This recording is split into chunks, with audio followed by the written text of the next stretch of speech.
I don't mean to offend you, but allow me to tell you why you're insignificant. Time is old. Time is really, really old. Time, to be specific, has been alive and ticking for 13.8 billion years. It's tough to get an accurate perception of something like the age of the universe. Humans are bad with big numbers. I don't mean in a mathematical sense, we're pretty good at that, but rather we're poor at judging scale and perspective. Have you considered, for example, that there's a 31-year difference between a million and a billion seconds? By the power of factors, a million seconds, being less than a fortnight, that's 2 weeks for those who don't know, may as well be discarded. The best scientific research currently estimates that the universe is 13.8 billion years old. But that number's so big it doesn't really mean anything to most of us. To put it into perspective, Carl Sagan, an American astronomer, cosmologist and astrophysicist, introduced the cosmic calendar and collapsed the entire history of the universe into just a single year. By employing this calendar metaphor, the human mind is able to approach unhuman timescales in a human format.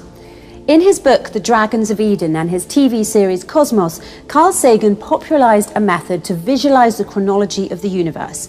It's simple. Take its current age, 13.8 billion years, and scale it down to a single year, the cosmic calendar, where midnight on the 1st of January marks the start of time, the Big Bang, and the end of the 31st of December is right now, this very moment. The cosmic year is one to remember. Here are a few highlights from it.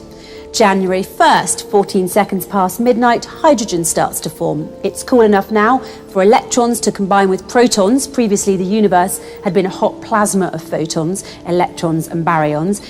January 10th, the first stars ignite. For over 300 million years, the universe had been dark. January 13th, small galaxies first appear. March 15th, our galaxy, the Milky Way, first appears. End of August, start of September, our sun, the Earth, and the rest of our solar system is formed. September 21st, first life, single-cell organisms first appear. December 5th, multi-cell organisms, almost 3 billion years after single-cell organisms are formed. December 14th, small animals appear. December 20th, land plants appear. December 25th, welcome the dinosaurs, Merry Christmas. December 26th, mammals emerge. December 27th, birds. December 28th, flowers. December 30th, dinosaurs die. That didn't last long. 8 minutes ago, humans appear. 14 seconds ago, modern civilization. Every person you've ever heard of from here on out. 5 seconds ago, Prophet Jesus. 4 seconds ago, Prophet Muhammad in the last second. Modern science and technology, the American Revolution, the French Revolution, World War I, World War II, the Apollo moon landing, and Donald Trump becomes president. Your life, if you're lucky enough to live to the age of 109, is a blink of an eye, a quarter of a second. You are insignificant in the grand scheme of the cosmos. But don't let that get you down. You're also extremely fortunate to have this fleeting moment in the sun. The average ejaculate has 250 million sperm cells, and you made it, buddy. Best make the best of your day.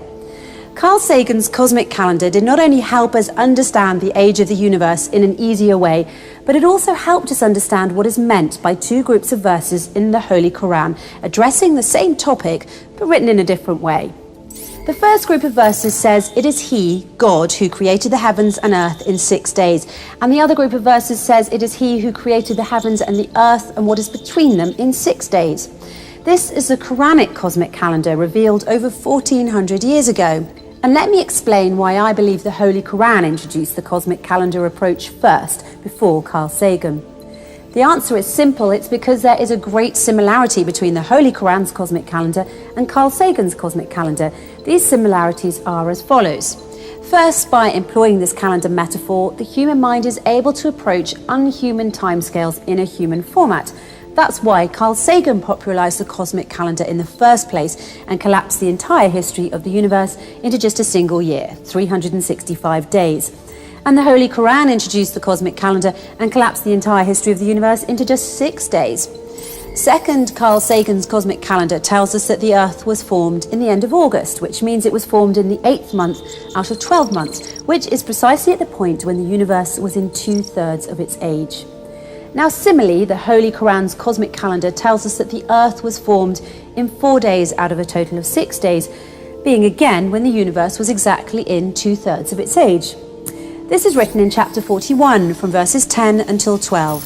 In 4 days he made in the earth what anchors it from high above it, and put Barak in it, and equally measured out sustenance of its dwellers for those who ask. Then he directed himself to the heaven while it was smoke. Then verse 12 says, and he completed them 7 heavens within 2 days, and he made in each heaven its affair, and adorned the nearest heaven with lamps. Third, when Carl Sagan first popularized his cosmic calendar in 1996, it spanned 1 year, and there was no Donald Trump at that time. And when I read the cosmic calendar for you now, it also spanned 1 year, but this time it did include Donald Trump becoming president as an example of a recent famous event. And when anyone reads Carl Sagan's cosmic calendar after thousands of years, it will remain the duration of 1 year, and it will include future events that are yet unknown to us now. So here's the kicker. This 1 year cosmic calendar doesn't mean that the universe is going to end in this final second of the year. The scale just continues condensing itself to accommodate the increasing age of the cosmos. How clever Carl Sagan was. Time goes on, but his cosmic calendar scale remains constant at just 1 year. But Sagan is not alone, because the Holy Quran did it first. When you read the Holy Quran, you'll know that the Quran's 6-day cosmic calendar doesn't mean that the universe is going to end in the final second of the 6th day. The scale just continues condensing itself to accommodate the increasing age of the cosmos. When the Holy Quran says it is He, God, who created the heavens and earth in 6 days, and in another verse says it is He who created the heavens and the earth and what is between them in 6 days, it is implying that what is between the heavens and the earth have not yet ended. Every moment there is something created in between the heavens and the earth. So now I say, how clever the Holy Quran is. Time goes on, and still its cosmic calendar scale remains constant at just 6 days.